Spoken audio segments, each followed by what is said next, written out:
pour terminer notre formation vidéo sur la comptabilisation de la paye sur BP Compta, je vous propose donc un dernier chapitre sur la comptabilisation de la paye d'un entrepreneur individuel.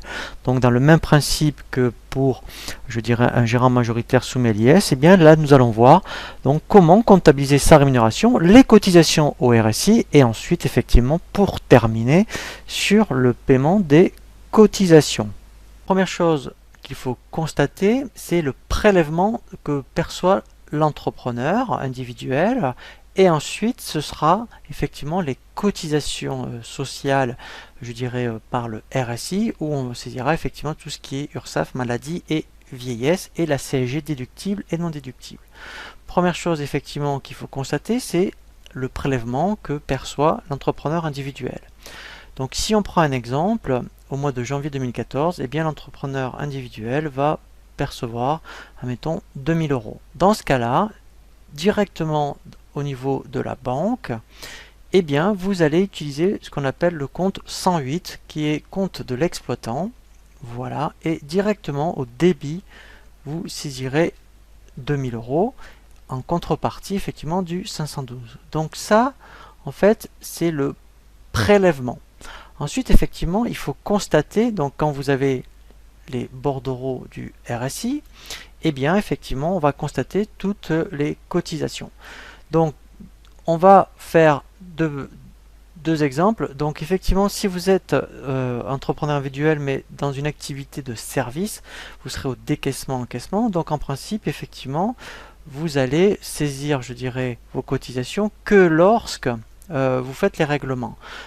Voilà. Alors que si vous êtes dans une activité plutôt commerciale, vous pouvez très bien saisir, je dirais, le bordereau du RSI et passer le règlement un peu plus tard.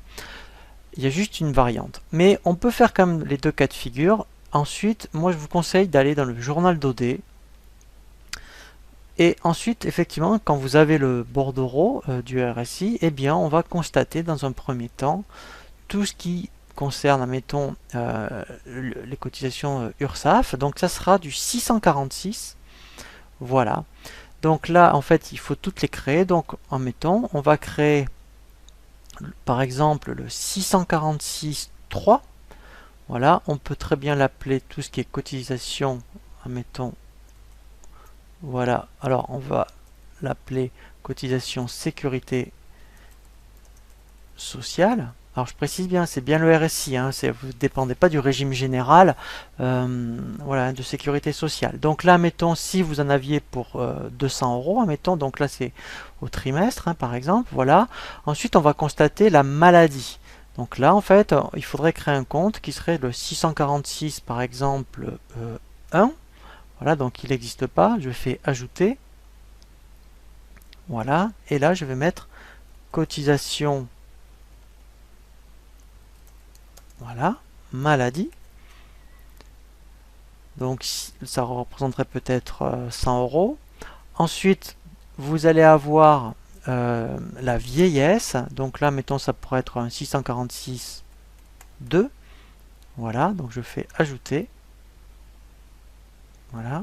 Là, je mets cotisation. Voilà. Donc là, peut-être que ça représenterait 90 euros. Voilà, donc après effectivement vous allez avoir ce qu'on appelle la CSG déductible et la CSG non déductible. Donc la CSG déductible, donc comme son nom l'indique, elle est déductible de votre revenu d'activité. Donc là il faudra la passer dans un compte 637, pourquoi pas 810. Voilà, donc là vous faites ajouter et là vous mettez CSG déductible. Voilà. Donc là, peut-être que ça va représenter 40 euros. Et ensuite, effectivement, vous allez avoir la CSG non déductible. Donc, comme son nom l'indique, c'est que vous ne pouvez pas la déduire du revenu de votre activité. Elle va passer par le compte 108.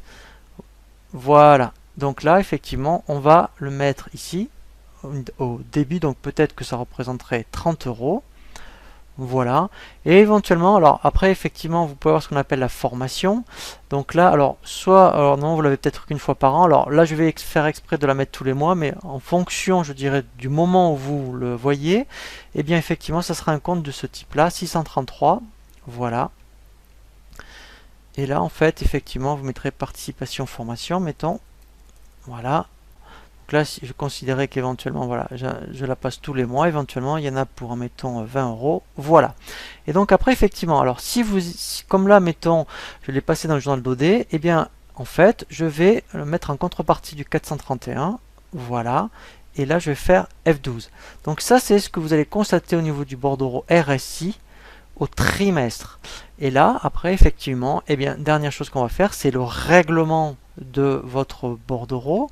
Eh bien, je vais aller dans le journal d'OD, voilà, de banque, pardon, et après, effectivement, je vais, voilà, saisir. Je vais donc solder le 431, voilà, pour 480 euros, voilà, et donc au profit de la banque.